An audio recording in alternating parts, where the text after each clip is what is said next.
उत्तर प्रदेश की सियासत को गरमाने वाली खबर वही कोडीन कफ सिरप को लेकर जो विरोध लगातार समाजवादी पार्टी की तरफ से किया जा रहा है, वही उत्तर प्रदेश की सियासत में तूफान लेकर खबर आई है।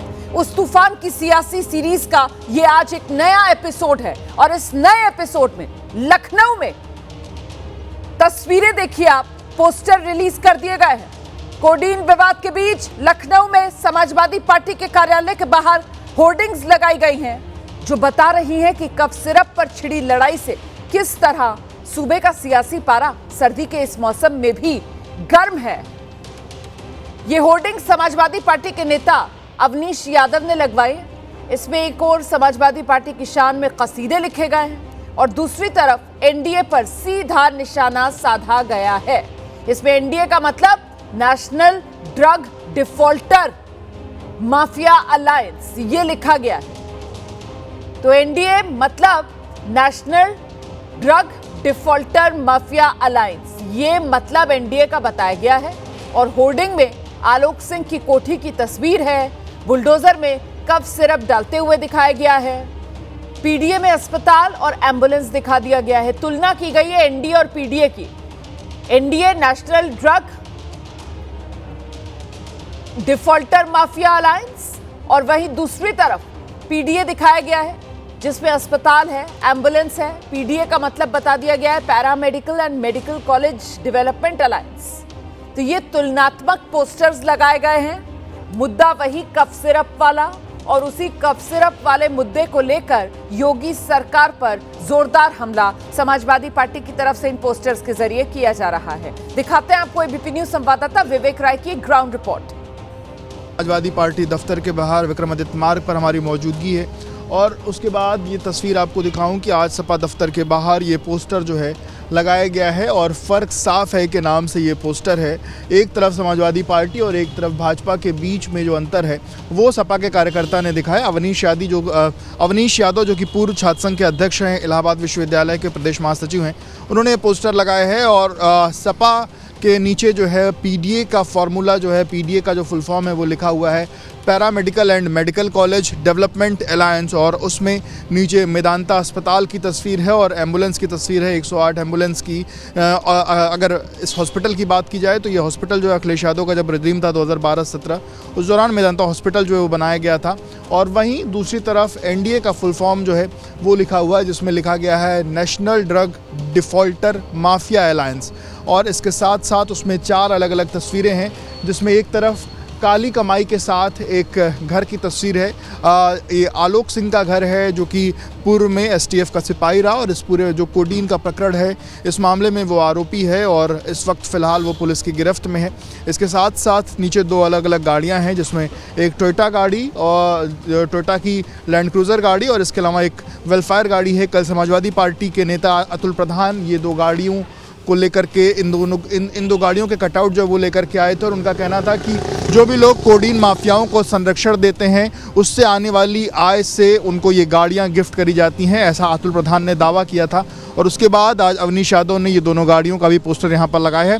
इसके साथ साथ बुलडोज़र को भी यहाँ पर दिखाया गया है और बुलडोज़र को दिखाते हुए बुलडोज़र को डीजल की जगह उसको कोडीन सिरप पिलाया जा रहा है और कोडीन सिरप पिला करके उसको सुलाया गया है। इस तरीके की तस्वीर यहाँ पर दिखाने की कोशिश जो है वो समाजवादी पार्टी के नेता द्वारा की गई है। आपको बता दूं कि भारतीय जनता पार्टी का एक जो कैंपेन का तरीका है फ़र्क साफ है और उसमें वो अपने और समाजवादी पार्टी के बीच जो है किस तरीके के कामों के बीच का अंतर है वो दिखाती थी और अब उसी फ़र्क साफ है कि कैंपेन को समाजवादी पार्टी ने भी चलाया है। अब देखना होगा कि ये राजनीति आगे कहां तक बढ़ती है। हालांकि कल मुख्यमंत्री ने अपने बयान में साफ किया है कि हम जांच कर रहे हैं और कोई भी नहीं बचेगा और बुलडोज़र की एक्शन की ज़रूरत होगी तो वो भी होगा। कैमरामैन प्रेम सिंह के साथ विवेक राय, एबीपी न्यूज़, लखनऊ। अब देखिए, साफ है कि कोडीन कांड को लेकर यूपी में छिड़ा सियासी संग्राम थमने वाला नहीं है। जिस तरह ज़बानी जंग हो रही है, ज़बानी जंग के बाद सड़क पर पोस्टर वॉर शुरू हो गया है और अब आगे और बढ़ता हुआ नजर आ रहा है। तो एक तरफ तो ये पोस्टर वॉर है और दूसरी तरफ विधानसभा का सत्र आप जानते हैं चल रहा है जिसमें आज भी कोडीन कांड को लेकर हंगामे के सदन में आसार हैं, जैसा कल हुआ भी था।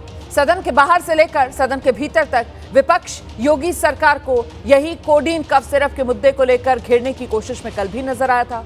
विपक्ष के हमलों का सरकार की ओर से भी जोरदार जवाब दिया गया था। सरकार के माध्यम से सदन को ये बताया गया था, उत्तर प्रदेश के लोगों को ये बताया गया था कि यूपी में कोडीन कफ सिरप से किसी की मौत नहीं हुई है। उत्तर प्रदेश में कोडीन कफ सिरप नकली होने का मामला नहीं है, यहां पर कोडीन कफ सिरप के स्टॉकिंग का मामला है, जिसको अवैध तरीके से बिना प्रिस्क्रिप्शन के बेचा जा रहा था नशे के लिए।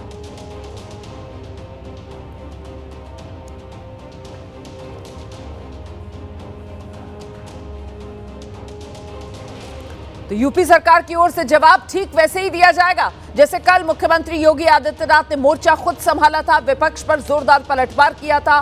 साफ साफ शब्दों में कोडीन कांड के लिए योगी आदित्यनाथ ने तो समाजवादी पार्टी को ही कटघरे में खड़ा किया था। सच कड़वा होता है, आप सच को सुनने के आदी नहीं हैं, ये हम भी जानते हैं। इसीलिए कफ सिरप की इलीगल डाइवर्जन और उसके अवैध तस्करी में आपसे जुड़े हुए नेता लिप्त हैं। कार्रवाई कर रहे हैं ना, करेंगे ना। आपसे पूछ के नहीं हमारी कार्रवाई हो रही है। हमारी कार्रवाई का आधार उत्तर प्रदेश की जनता जनार्दन है। सरकार कहती है हम माफिया को मिट्टी में मिला दें, लेकिन ये सिरप माफिया तो आपकी फाइल के नीचे बैठकर फल फूल रहा है। कौन है वो रसूखदार जो हजारों वंदे मातरम पे रहने दीजिए, अच्छी बात है। सिर्फ सड़कों पर रहा है। धन्यवाद वंदे मातरम की सुरीली धुन के पीछे इस कप सिरप के कारोबार का शोर है। हो चुका सुबह से काफी शोर, शांति बिगड़ा दिया मुख्यमंत्री ने। भाषण देते नहीं और उत्तर प्रदेश का भविष्य उड़ता उत्तर प्रदेश बन जाए। सरकार कहती है हम नहीं पाएगा। जो भी अपराधी होगा, ये तो मैं जानता हूं आपकी पीड़ा को, क्योंकि जब सरकार की कार्रवाई अपने अंतिम उस तक जाएगी तो आप में से बहुत सारे लोग फतिया पढ़ने के लिए जाएंगे। तो आपको फतिया पढ़ने के लायक भी हम नहीं छोड़ेंगे, तब तक ऐसी कार्रवाई हम कर देंगे। इसके लिए महोदय हम लोगों ने एक SIT गठित की है। सीधे आपको लेकर चलेंगे, हमारे साथ हमारे सहयोगी विवेक राय इस वक्त मौजूद है। विवेक, कल तो हमने देखा जमकर ये कोडीन कफ सिरप, इसको लेकर पक्ष विपक्ष के बीच सियासी आर पार छिड़ा है। आज भी क्या विपक्ष के तेवर वही हैं? कोडीन का मुद्दा क्या आज एक बार फिर से सदन में गरमाया जा सकता है विपक्ष की ओर से? देखिए, बिल्कुल कोडीन का मामला खत्म ही नहीं हुआ है। कोडीन के मामले पर विपक्ष लगातार सरकार से सवाल खड़े कर रहा है। और आपको बता दूं कि अब जो कोडीन का मामला है, जो आरोपी हैं वो तो है ही हैं, पर अब वार पलटवार का दौर सत्ता पक्ष और विपक्ष के बीच में है। विपक्ष कह रहा है कि जो लोग इसमें आरोपी हैं वो सत्ता पक्ष से जुड़े हुए या सत्ता पक्ष का उनको संरक्षण है, और सत्ता पक्ष ये बात कह रही है कि जो भी लोग इसमें आरोपी निकल के सामने आ रहे हैं उनके रिश्ते समाजवादी पार्टी से हैं। यानी कि दोनों राजनीतिक दल एक दूसरे दल के ऊपर इनमें जो आरोपियों के रिश्ते हैं वो ढूंढ रहे हैं। पर इसके बावजूद समाजवादी पार्टी ये बात कह रही है कि अगर कोई हमारे यहाँ से जुड़ा भी है और अगर वो आरोपी है भी, फिर भी हम चाहते हैं उस पर एक्शन हो, और कोई भी हो उसको छोड़ा ना जाए, उसको बख्शा ना जाए और उस पर एक्शन हो। और इसी को लेकर के लगातार समाजवादी पार्टी बुलडोजर एक्शन की मांग कर रही है। उनका कहना है कि अभी तक उत्तर प्रदेश में 26 अलग अलग प्रकरण में बुलडोजर चले, जिसमें 22 ऐसे प्रकरण हैं जिसमें पीडीए समाज के लोगों पर बुलडोजर चले। और समाजवादी पार्टी यही बात कह रही है कि जो लोग इसमें जुड़े हुए हैं उसमें संभवतः वो लोग पीडीए समाज से नहीं है, इस कारण उन पर बुलडोजर जो है वो नहीं चल रहा है। तो ये अलग अलग दलीलें विपक्ष की तरफ से दी जा रही। हालांकि मुख्यमंत्री ने कल ये बात साफ कर दी है कि जांच हो रही है और अगर बुलडोजर एक्शन की जरूरत होगी तो बुलडोजर एक्शन भी होगा, और जब बुलडोजर एक्शन होगा तब सपा के लोग इसको लेकर के कुछ नहीं कहेंगे। तो इस तरीके की बातें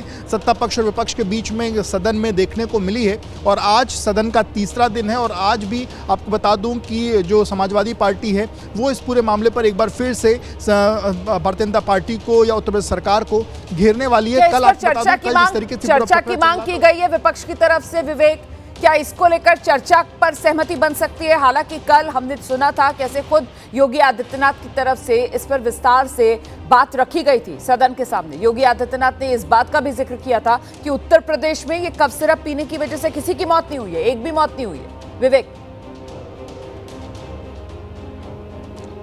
जी बिल्कुल, देखिए जैसे ही कल सदन की शुरुआत हुई उसके बाद सबसे पहले समाजवादी पार्टी के नेता माता प्रसाद पांडे जो उनके लीडर ऑफ अपोजिशन है वो खड़े होकर के इस पर चर्चा की मांग करने लगे। इसके बाद जब सरकार उस पर नहीं राजी हुई उसके बाद थोड़ी देर तक हमने देखा हो हंगामा होता रहा।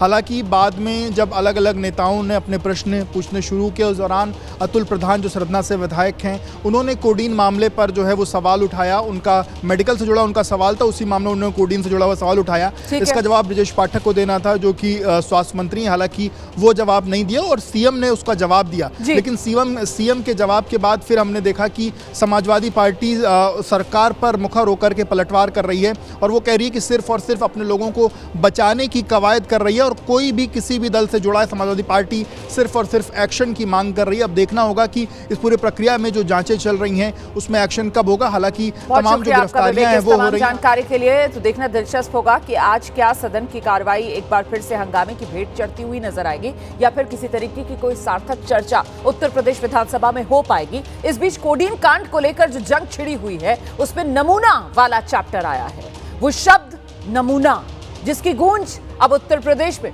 2027 तक आप मानकर चलिए चुनावी जंग तक सुनाई देती रहेगी।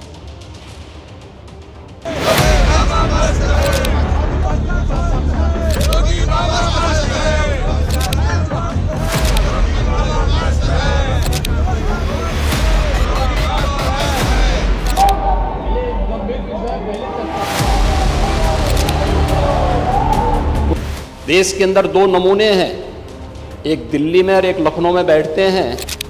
तो नोट कर लीजिए कि ये नमूना शब्द 2027 के चुनाव में जुबानी जंग का नैरेटिव सेट करेगा। योगी आदित्यनाथ ने भले ही ये बात यूपी विधानसभा के अंदर कही, लेकिन इसकी तपिश दिल्ली के सियासी गलियारों तक महसूस की गई, क्योंकि योगी आदित्यनाथ ने इसके जरिए यूपी में चुनावी जंग की संभावित जोड़ी अखिलेश यादव और राहुल गांधी को टारगेट किया है। हालांकि ये सिर्फ अटकलें हैं, क्योंकि उन्होंने किसी का नाम नहीं लिया।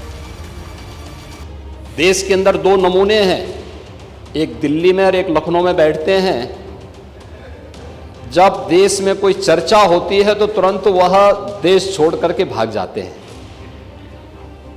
और मुझे लगता है कि यही आपके बबुआ के साथ भी हो रहा होगा।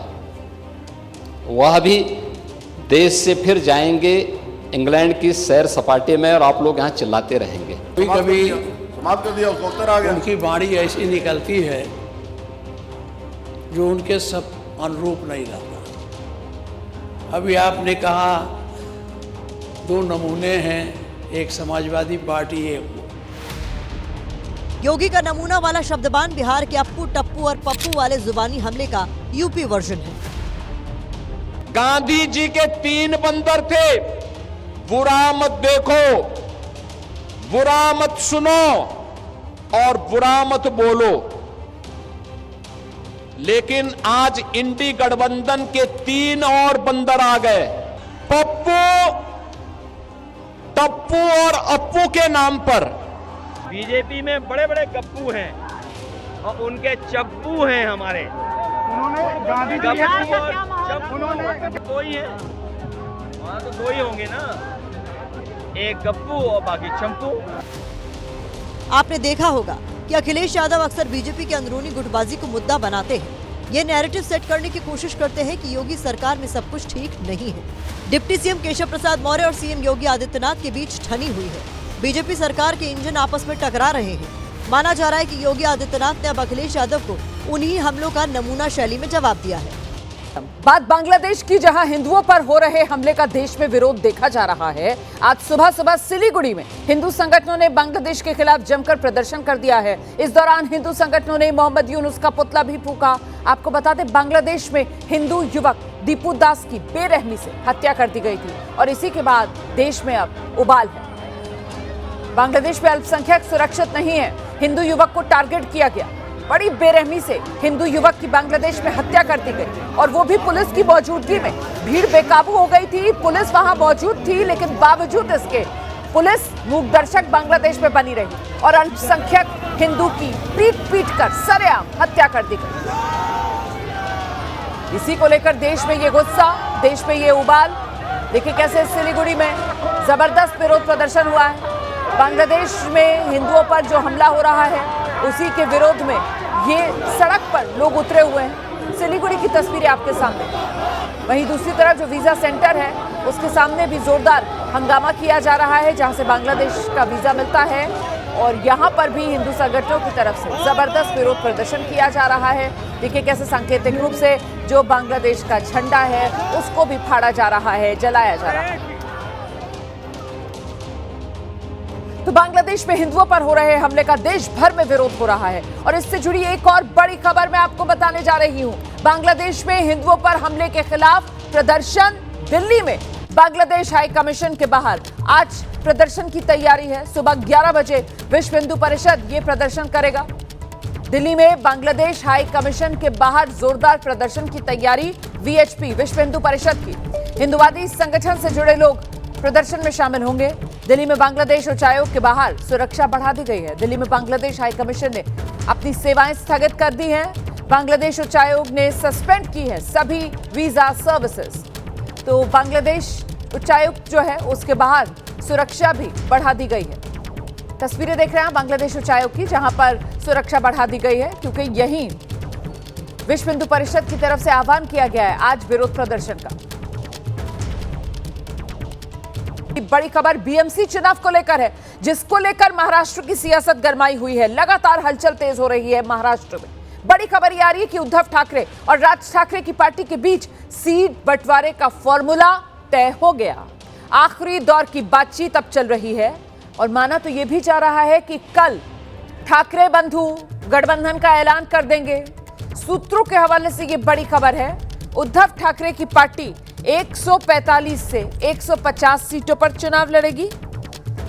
इसके अलावा राज ठाकरे 65 से 70 सीटों पर अपने उम्मीदवार उतारेंगे और शरद पवार की पार्टी एनसीपी 10 से 12 सीट पर अपने उम्मीदवार उतार सकती है। गठबंधन में ठाकरे बंधुओं के साथ शरद पवार भी शामिल हो सकते हैं। सीट बंटवारे का औपचारिक ऐलान कल कर दिया जाएगा।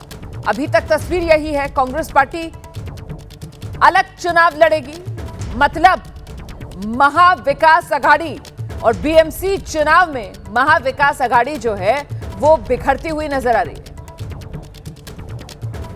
सीधे आपको लेकर चलेंगे, हमारे साथ हमारी सहयोगी नम्रता इस वक्त मौजूद है और जरा नम्रता से ही जानते हैं। नम्रता, बताइए जरा बीएमसी चुनाव को लेकर किस तरीके से महाराष्ट्र की गठबंधन की सियासत में समीकरण बदलते हुए नजर आ रहे हैं? जी बिल्कुल रोमाना, आज बीएमसी चुनाव के लिए अहम दिन है क्योंकि आज से नामांकन की शुरुआत हो रही है। 30 दिसंबर तक ये नामांकन चलेगा। अभी तमाम गठबंधन का अगर जिक्र करें तो किसी ने भी सीट शेयरिंग का जो जिक्र है, जो खुलासा है वो नहीं किया है। उद्धव ठाकरे की पार्टी और मनसे के बीच में लगातार बातचीत चल रही है, लेकिन कई ऐसी जगह हैं जहाँ पर दोनों अपनी ताकत बता रहे हैं, इसलिए अभी तक वो मसला नहीं सुलझा है। दूसरी तरफ महायुति की बात करें, जिसमें शिंदे और बीजेपी की तरफ से जो लगातार बैठकें हो रही हैं, उसमें बीती रात को वर्षा बंगलो पर, जो कि सीएम का आवास है, वहां 2 घंटे की बैठक चली। मुख्यमंत्री फडणवीस ने खुद तमाम स्थिति का जायजा लिया और कहा जा रहा है कि आज दोपहर तक महायुति की जो स्थिति है वो साफ हो जाएगी। दूसरी तरफ पेच जो अटकी हुई है वो उद्धव ठाकरे की पार्टी और राज ठाकरे के बीच में ही दिखाई दे रही है। उनका भी कहना है कि तकरीबन 5 से 6 ऐसी सीट है जिसको लेकर मसला हल नहीं हुआ है, वो भी आज उनका जो गठबंधन है आज रात को या फिर कल तक जो है कर दिया जाएगा। अब गठबंधन को लेकर स्थिति इसलिए साफ नहीं हो पा रही है क्योंकि तमाम जो पार्टियां हैं, महायुति और दोनों ठाकरे ब्रदर्स की, इनकी ताकत जो है वो मुंबई में कहीं ना कहीं देखने मिलती है। ये तो साफ है ना, ये तो साफ है ना फिलहाल नम्रता, कि जिस तरीके से महाविकास अघाड़ी और महायुति, 2 गठबंधन महाराष्ट्र की राजनीति के 2 सिरे बने हुए थे, उनके समीकरण बदलते हुए नजर आ रहे हैं। इस बीएमसी चुनाव से पहले कांग्रेस अलग चुनाव लड़ेगी, ये भी साफ हो गया है। राज ठाकरे और उद्धव ठाकरे साथ आ रहे हैं। महाराष्ट्र की राजनीति के लिहाज से ये बड़ी खबर है नम्रता। जी बिल्कुल, अगर महाविकास अघाड़ी की स्थिति देखिए तो विधानसभा चुनाव में उनका प्रदर्शन बहुत ही बुरा रहा था, जिसके बाद महानगर पालिका चुनाव बिल्कुल भी नहीं खोना चाहते थे। तो ठाकरे बंधुओं की तरफ से इसलिए बीएमसी चुनाव में एक साथ ताकत उतारी जा रही, क्योंकि अगर ये चुनाव वो हारते हैं तो उनकी राजनीतिक करियर के लिए बहुत बुरी स्थिति हो जाएगी, इसलिए दोनों भाई साथ आए। कांग्रेस ने अपनी ताकत पहचानी। आपने देखा होगा नगर परिषद और नगर पंचायत के चुनाव में भी कांग्रेस ने बहुत अच्छा प्रदर्शन किया है।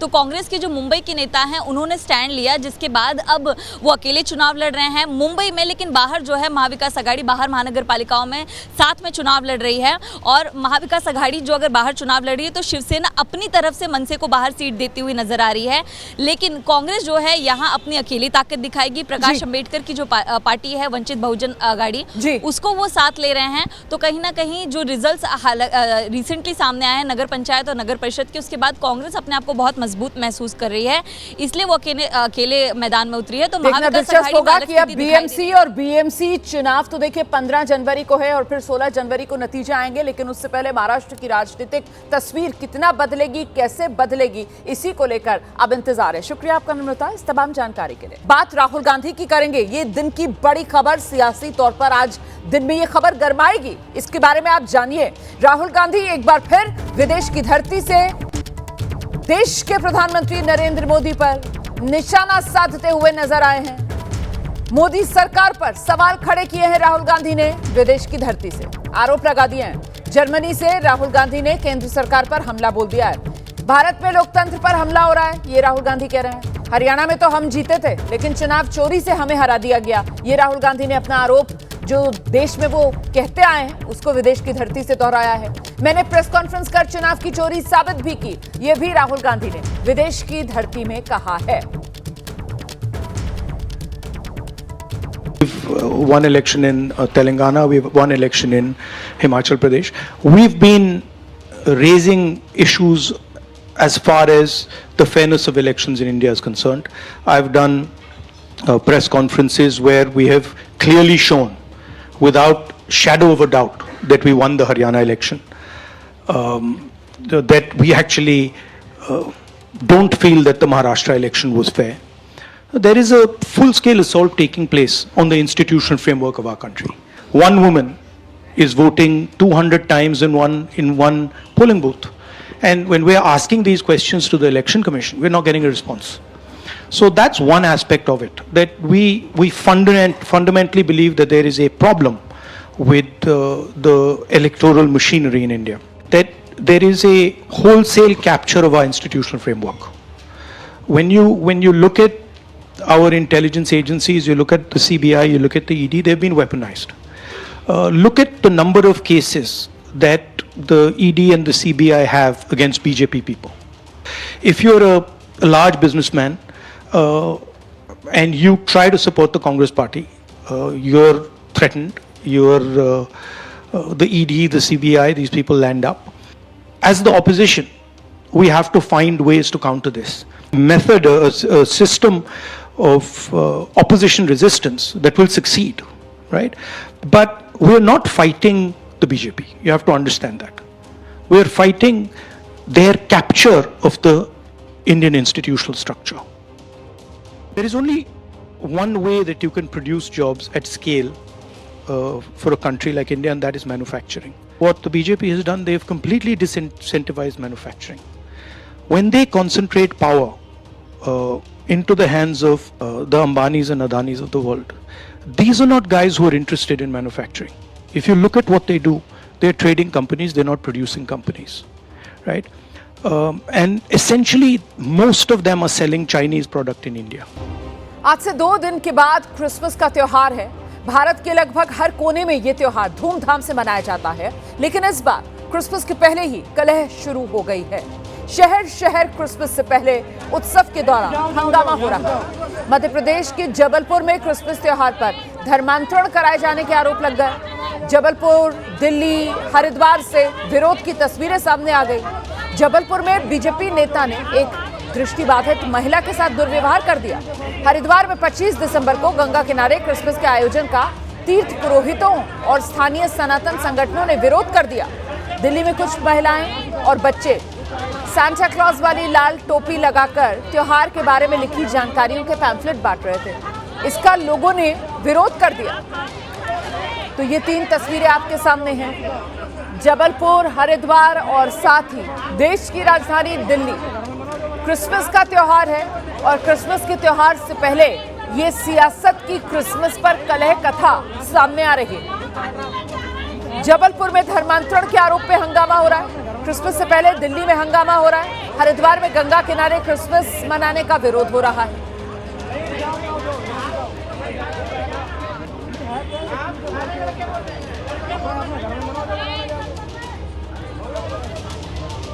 और आइए अब आपको विस्तार से बताते हैं सबसे पहले जबलपुर के बारे में, जहां हवाबाग कॉलेज में दिव्यांग छात्रों के धर्मांतरण कराए जाने के आरोप लगे। कॉलेज के पीछे क्रिसमस से जुड़ा एक इवेंट हो रहा था। इसमें सरकारी हॉस्टल के दिव्यांग छात्र आए हुए थे, जब हिंदू संगठनों का आरोप लगा कि वहां धर्म बदलने के लिए लोगों को प्रेरित किया जा रहा था। भारतीय जनता पार्टी की नगर उपाध्यक्ष हैं अंजू भार्गव। अंजू भार्गव मौके पर पहुंची, धर्मांतरण के उन्होंने आरोप लगा दिए और उन्होंने बाकायदा दिव्यांग महिला से मारपीट की कोशिश भी की है। दिव्यांग महिला ने अपना विरोध जताना चाहा तो फिर उसका हाथ तक पकड़ लिया गया। तस्वीरें दिखा दीजिए जरा। हिंदू संगठन के लोग पुलिस वालों के सामने क्रिसमस पर कार्यक्रम करने वालों को धर्मांतरण के आरोप में पीटने लगे। तो बीजेपी की नेता का ये बेरहम चेहरा सामने आया है। दिव्यांग महिला और दिव्यांग महिला से बदसलूकी और फिर दिव्यांग महिला के साथ मारपीट की कोशिश। जबलपुर में देखिए कैसे हिंदू संगठनों ने ये बवाल काट दिया। पुलिस वालों के सामने क्रिसमस पर कार्यक्रम करने वालों को धर्मांतरण के आरोप लगाकर पीटना शुरू कर दिया गया। क्रिसमस का यहाँ पर पर्व मनाया जा रहा था, लेकिन हिंदू संगठनों का आरोप है कि क्रिसमस का पर्व मनाने की आड़ में यहाँ धर्मांतरण का खेल चल रहा था। अब सच्चाई क्या है ये तो जांच के बाद ही सामने आएगा, लेकिन सवाल ये कि कानून अपने हाथ में लेने की इजाजत किसने दी? हिंदू संगठनों को अगर किसी तरीके का कोई शक था, कोई शिकायत थी, तो फिर सूचना पुलिस को देते, कार्रवाई पुलिस करती। लेकिन यहाँ तो हिंदू संगठन खुद ही, ये हिंदू संगठन से जुड़े कार्यकर्ता अपने हाथ में देश के कानून को लेते हुए मारपीट करते हुए नजर आ रहे हैं, और वो भी पुलिस के सामने।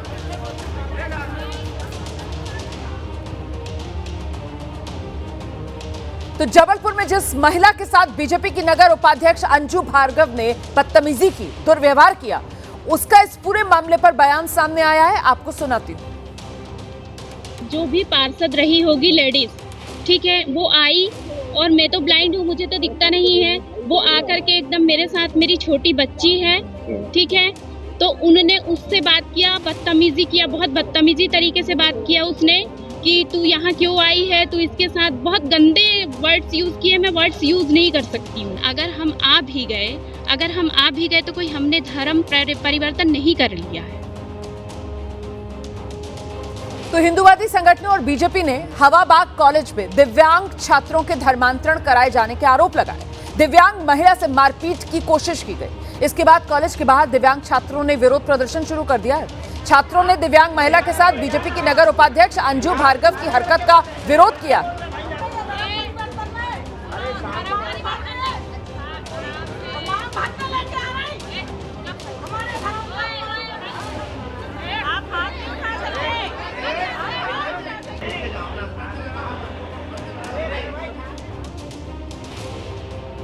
जबलपुर में बीजेपी की उपाध्यक्ष अंजू भार्गव ने पहले तो धर्मांतरण के आरोप लगाए, फिर खुद पर हमले की बात भी कही है, और फिर कॉलेज के अंदर खुद के साथ दुर्व्यवहार के वीडियो जारी होने के बाद मामले का पूरा वीडियो जारी किए जाने की मांग की। एक महिला थी वहाँ, उसने काफ़ी अभद्र भाषा का प्रयोग किया, मार पिटाई भी लोगों के साथ वो कर रही थी, और उन लोगों ने भी दूसरे लोगों के साथ मार पिटाई की, नोच खचोट की, और वो यही बोल रही थी। और वो महिला जो हमारे साथ अभद्रता कर रही थी, उसने खुद मांग भरी है, मंगलसूत्र पहना है, और बोले कि हनुमान चालीसा की जगह, सुंदरकांड की जगह तो बाथरूम में है, इनको फेंक देना, इनको जला के हाथ सेंकना चाहिए। और तो वो बोल रही थी कि हम लोग यहाँ करते हैं।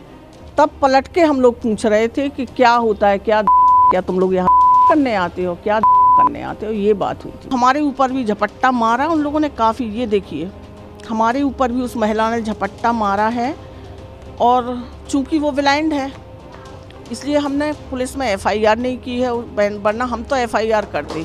उसने जिस शब्दों का प्रयोग किया, जिन्होंने जो वीडियो जारी किया है, तो ऐसा तो है नहीं कि वो 30 सेकंड का बस वीडियो हो, काफ़ी बड़ा वीडियो है। अगर वो बना रहे थे तो पूरा वीडियो बनाया होगा उन लोगों ने। तो हमारी तो एक ही मांग है कि वो पूरा वीडियो जारी करें, शुरू से लेके आखिरी तक के जितने घटनाक्रम हैं, तो सच्चाई सबके सामने आना चाहिए।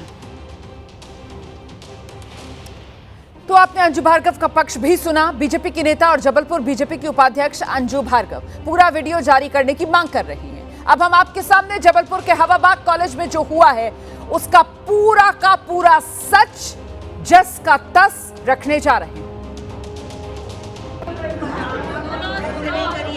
नहीं कर सकते आप हमें बात करो, मुझसे बात करो, लेके आ रहे हैं बर्तन में, हमारी बात लेके आ रहे हैं हमारे धर्म, आप हाथ नहीं उठा सकते,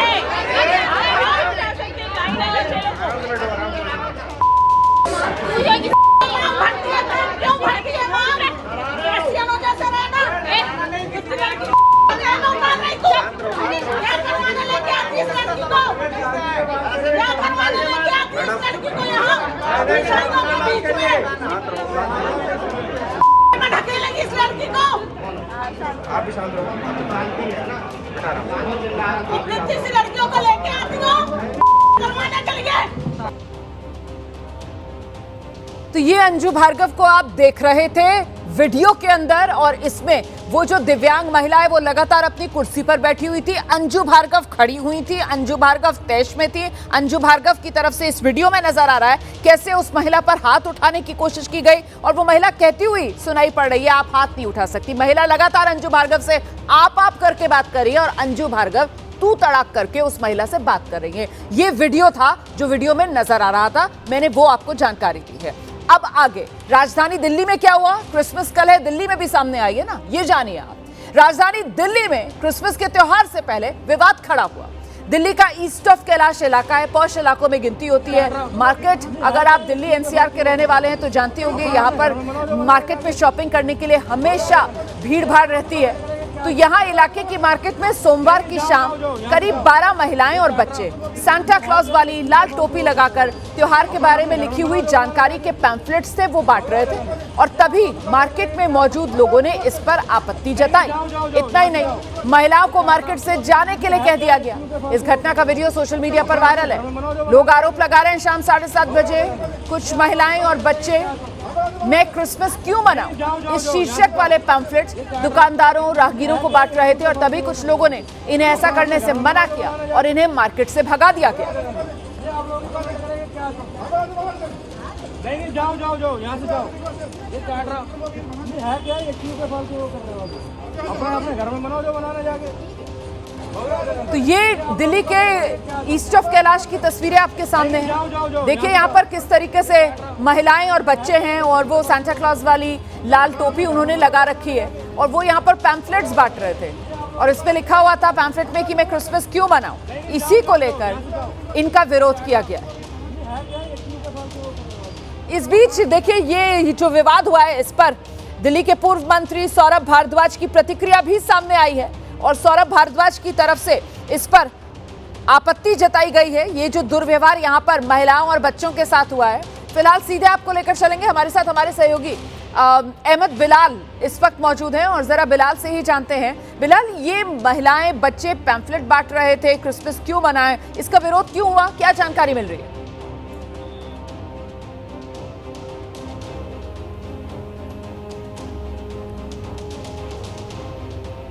मेरी आवाज मिल रही है आपको बिलाल?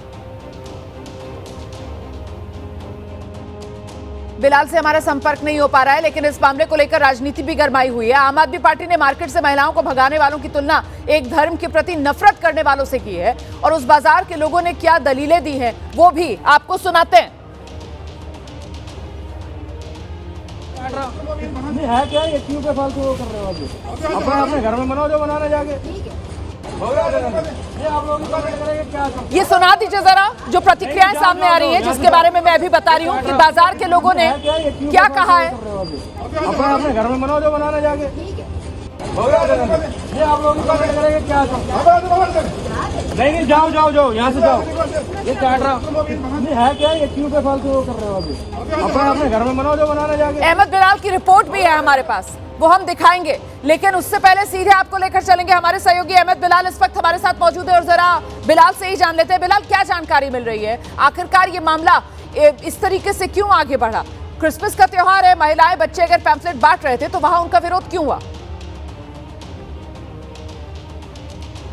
बिल्कुल रोमाना, देखिए इस पूरे मामले में 3 पक्ष हैं। सबसे पहला पक्ष मैं आपको बता दूं कि सोमवार की शाम तकरीबन 3:30 40 के करीब दर्जन भर से ज़्यादा महिलाएं और बच्चे जो सेंटा क्लॉज की जो लाल टोपी है वो पहन करके अपने हाथों में एक लाल रंग का पैम्पलेट जिसमें लिखा हुआ था कि मैं कि दुनिया के 160 देश जो हैं वो क्रिसमस का त्यौहार मनाते हैं और उनमें से एक भारत देश भी है। भारत देश के अलग अलग इलाकों में क्रिसमस का त्यौहार मनाया जाता है और इस पैम्पलेट में जीसस क्राइस्ट यानी कि यीशु भगवान के लिए की जो शिक्षाएं हैं उनकी तरफ से जो मान्यताएं हैं और उनके बारे में जो किंवदंतियां हैं जो कहानियां हैं उसको बताते हुए जो है वो किया गया और इसके संदेश दिया गया था कि अगर आप लोगों को भी क्रिसमस मनाना है तो फिर लाजपत नगर के एक चर्च का एड्रेस इस पैम्पलेट में दिया गया था कि वहां पर आकर के आप जो क्रिसमस है वो मना सकते हैं। और ये पैम्पलेट इस इलाके में इस तरफ कैलाश के गढ़ी इलाके में जो दुकानदार हैं, जो रेड़ी पटरी वाले हैं और जो राहगीर हैं उनको ये पैम्पलेट जो है इस तमाम जानकारी के लिए। तो कुल मिलाकर देखिए कैसे ये मामला गर्मा गया और क्यों यहाँ पर विरोध शुरू हो गया। ईस्ट ऑफ कैलाश की घटना पर दिल्ली पुलिस का भी बयान सामने आया है। क्रिसमस के विरोध का ये मामला नहीं है, ये दिल्ली पुलिस कह रही है। आपसी कहासुनी में ये विवाद हुआ था, दिल्ली पुलिस की तरफ से जानकारी दी जा रही है। मामले को आपसी सहमति से सुलझा भी लिया गया, ये भी दिल्ली पुलिस की तरफ से जानकारी दी गई है। तो दिल्ली पुलिस कह रही है ये क्रिसमस के विरोध का मामला नहीं है, ये मामला आपसी विवाद का है। आपसी कहासुनी थी जिस वजह से ये विवाद हुआ। दिल्ली पुलिस दावा कर रही है इस मामले को सुलझा लिया गया है।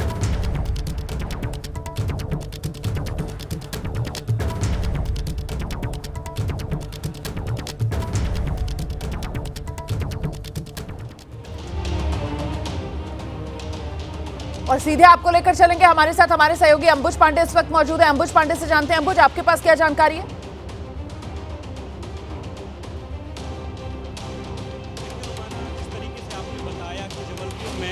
जो कुछ बच्चे करीब 70 जो है दिव्यांग और दृष्टिहीन बच्चों को एक चर्च में बुलाया गया था क्योंकि आने वाले दिनों में क्रिसमस का त्यौहार आने वाला है, लिहाजा क्रिश्चियन धर्म की तरफ से कई तरह के कार्यक्रम किए जा रहे हैं। इन बच्चों को भोजन में आमंत्रित किया गया था, उनको कुछ गिफ्ट दिए जाने थे। लेकिन इसी बीच एक अफवाह उड़ती है, अफवाह इस बात की कि इन बच्चों का धर्मांतरण किया जा रहा है और वहाँ पर न केवल हिंदूवादी संगठन पहुँचते हैं बल्कि बीजेपी के कुछ नेता भी पहुँचते हैं, जिसमें बीजेपी की नगर उपाध्यक्ष अंजू भार्गव भी होती हैं, जिनका वीडियो भी सामने आया है, जो एक दृष्टिहीन महिला के साथ में अभद्रता करते दिख रही हैं। हालांकि वो सफाई दे रही हैं, लेकिन वीडियो में साफ नज़र आ रहा है कि किस तरीके से जो अंजू भार्गव हैं वो किस तरीके से उस महिला से अभद्रता कर रही हैं। और एक सेंटेंस जिसमें इतनी आपत्तिजनक बात उन्होंने कही है उस महिला के लिए, उन्होंने कहा कि तुम इस जन्म में भी दृष्टिहीन हो, अंधी हो और अगले जन्म में भी अंधी पैदा होगी। तो ये बिल्कुल असंवेदनशील बयान है उनका और असंवेदनशील हरकत है। और जब पुलिस मौके पर पहुंची, पुलिस के सामने भी हंगामा होता रहा और पुलिस की जो शुरुआती जांच में पाया गया है उसमें ये पाया गया है कि कहीं पर भी धर्मांतरण से जुड़ा हुआ ये मामला नहीं था, सिर्फ भोजन पे आमंत्रित किया गया था। न केवल पुलिस की जांच में बल्कि जो बच्चे वहां पर आए हुए थे, जो दृष्टिहीन बच्चे थे, जो दिव्यांग बच्चे थे, दबंगई है ना, फिर ये तो दबंगई है ना हिंदू संगठनों की, और ये तो दबंगई है ना बीजेपी की इस नेता की। अब देखना तो ये होगा कि इस मामले में इन पर क्या एक्शन लिया जाता है, क्योंकि आपने बता दिया है कि पुलिस की जांच में तो कहीं नहीं पाया गया कि यहाँ पर धर्मांतरण का कुछ खेल खेला जा रहा था। और यही धर्मांतरण के आरोप लगाकर ही यहाँ पर इतनी बदतमीजी, इतनी कहासुनी और दिव्यांग महिला के साथ इस तरीके का दुर्व्यवहार कर दिया गया है। बहुत शुक्रिया आपका। बांग्लादेश में हिंदुओं पर हो रहे हमले का देश भर में जोरदार विरोध हो रहा है और इसी से जुड़ी बड़ी खबर आपको बता देती हूं। बांग्लादेश में हिंदुओं पर हमले के खिलाफ आज देश में प्रदर्शन की तैयारी है। देश की राजधानी दिल्ली में बांग्लादेश हाई कमीशन के बाहर प्रदर्शन होगा। कुछ ही देर में विश्व हिंदू परिषद प्रदर्शन करने की तैयारी में है। वीएचपी की तरफ से बांग्लादेश हाई कमीशन के सामने प्रदर्शन कर बांग्लादेश में जिस तरीके से अल्पसंख्यक हिंदू असुरक्षित हैं, उसी पर विरोध जताया जाएगा। विश्व हिंदू परिषद ने जो बांग्लादेश उच्चायोग के बाहर विरोध प्रदर्शन का आह्वान किया है, उसके बाद दिल्ली में बांग्लादेश उच्चायोग के बाहर सुरक्षा बढ़ा दी गई है। सीधे आपको लेकर चलेंगे, हमारे साथ हमारे सहयोगी सुशील पांडे इस वक्त मौजूद हैं और जरा जानते हैं सुशील पांडे से तस्वीरें दिखा दीजिए किस तरीके से सुरक्षा के यहाँ पर पुख्ता इंतजाम किए गए हैं विरोध प्रदर्शन को देखते हुए। सुशील, देखिए रुमाना जी, सीधे तौर पर जिस तरह से बांग्लादेश में एक हिंदू को लटका कर मारने की जो हृदय विदारक घटना आई है, उसको लेकर बीएचपी की तरफ से एक बड़ा विरोध प्रदर्शन का आयोजन किया गया है, जिसमें अब देखिए ये फिलहाल जो बांग्लादेश हाई कमीशन का ऑफिस है, ये उसकी तस्वीर है जो फिलहाल मैं आपको दिखा रहा हूँ। देखिए पुलिस ब्रीफिंग चल रही है, यहाँ पर सुरक्षा जो है वो यहाँ पर बढ़ा दी गई है। बीएचपी के तमाम जो कार्यकर्ता हैं वो यहीं पर आकर विरोध प्रदर्शन करने वाले हैं। उनकी तरफ से कहा गया है कि जिस तरह से बांग्लादेश में इस प्रकार की घटना हुई है, ये फिलहाल समाज की, मूल समाज की जो मान्यता है उसका उल्लंघन है, मानवाधिकार का उल्लंघन है, और इसीलिए फिलहाल इस प्रकार का ये प्रदर्शन का आयोजन किया गया है। सीधे तौर पर अगर दिखाऊं तो ये 2 बैरिकेड्स फिलहाल बनाए गए हैं। ये बांग्लादेश हाई कमीशन के बाहर का बैरिकेड्स है और ठीक इसके पीछे एक और बैरिकेड्स दिल्ली पुलिस का लगाया गया है, जहां पर तमाम कार्यकर्ताओं को रोका जाएगा। एक और मैं आपको तस्वीर आपको दिखाऊंगा रुमाना, जो इस पूरे बांग्लादेश हाई कमीशन के बाहर जो है वो लगा हुआ है। सबसे बड़ी बात है कि ये पूरा जो एरिया है या बांग्लादेश हाई कमीशन का एरिया है, और इसके बाहर बाकायदा यहाँ पर नोटिस भी चिपका दिया गया है कि ये बांग्लादेश हाई कमीशन की दीवार है, गेट नंबर 3 है। यहाँ पर देखिए नोटिस ये लगा हुआ है कि due to unavoidable circumstances all consular and visa services from the Bangladesh High Commission in New Delhi are temporarily suspended। ये फिलहाल जो दफ्तर है वहाँ पर किसी भी प्रकार की कोई भी अब जो सरकारी दस्तावेज है, जो वीज़ा यहाँ पर दिया जाता था, वो फिलहाल कार्रवाई यहाँ पर अभी अगले आदेश तक बंद कर दिया गया है। ये फिलहाल यहाँ पर नोटिस जो है वो चस्पा दिया गया है। सबसे बड़ी बात यह है कि इस बांग्लादेश हाई कमीशन के चारों तरफ फिलहाल सुरक्षा जो है वो बढ़ा दी गई है। किसी को फिलहाल यहाँ पर आने की रुमाना इजाज़त नहीं है, और इसीलिए दिल्ली पुलिस और पैरामिलिट्री फोर्सेस जो हैं वो यहाँ पर तैनात किए गए हैं। सबसे बड़ी बात यह है कि दिल्ली पुलिस के जो आला अधिकारी हैं वो मौके पे पहुँच गए हैं। 11 बजे के आसपास ये पूरा जो विरोध प्रदर्शन है वो होने वाला है, लेकिन दिल्ली पुलिस की तरफ से पैरामिलिट्री फोर्सेस को यहाँ पर भी तैनात किया गया है, ताकि जो भी कार्यकर्ता हैं उनको यहाँ पर अंदर आने की इजाज़त ना दी जाए। और देखिए ये तमाम जो बसें लगी हुई हैं रुमाना, ये बसें इसलिए यहाँ पर खड़ी की गई हैं कि तमाम जो कार्यकर्ता हैं अगर वो उग्र प्रदर्शन करते हैं तो उनको यहाँ पर डिटेन भी किया जाएगा। इसीलिए दिल्ली पुलिस ने इस प्रकार की यहाँ पर बसें भी तैनात की हैं। लगभग 1 दर्जन से ज़्यादा जो बसें हैं वो यहाँ पर लगाई गई हैं, ताकि तमाम जो कार्यकर्ता हैं उनको डिटेन भी किया जाए अगर वो हंगामा करते हैं। फिलहाल बांग्लादेश हाई कमीशन के बाहर दिल्ली पुलिस ने सुरक्षा बढ़ा दी है। न केवल सुरक्षा बल्कि इस पूरे इलाके को छावनी में तब्दील कर दिया गया है। जो फिलहाल बांग्लादेश हाई कमीशन की तरफ से आने वाला जो रोड है चाणक्यपुरी से, उसको फिलहाल बंद कर दिया गया है। इधर फिलहाल किसी को आने की इजाजत रुमाना जी नहीं है। आप देख भी सकती हैं कि ये पैरामिलिट्री फोर्सेस जो है वो तैनात किए गए हैं, और ठीक इसी के जस्ट पीछे बांग्लादेश हाई कमीशन आपको दिख रहा होगा, और तमाम जो दिल्ली पुलिस के आला अधिकारी हैं वो मौजूद हैं। तैयारी ये है, कुल मिलाकर बांग्लादेश हाई कमीशन के सामने देखिए किस तरीके से तैयारी पूरी है, सुरक्षा कड़ी है। मुस्तैदी के साथ दिल्ली पुलिस का ये सुरक्षा घेरा, और किसी भी तरीके के विरोध प्रदर्शन को रोकने की यहाँ पर दिल्ली पुलिस ने तैयारी बड़ी की है। विश्व हिंदू परिषद की तरफ से आह्वान किया गया है, 11 बजे का समय दिया गया है। अभी 10:54 वक्त हो रहा है, और अब से 6 मिनट बाद यहाँ पर क्या तस्वीर होगी, जो भी अपडेट होगा एबीपी न्यूज सबसे पहले आप तक पहुंचाएगा। फिलहाल हिंदुओं पर अत्याचार का ये मामला बांग्लादेश में, और इसी को लेकर विश्व हिंदू परिषद की बांग्लादेश हाई कमीशन के सामने बड़े विरोध प्रदर्शन की तैयारी।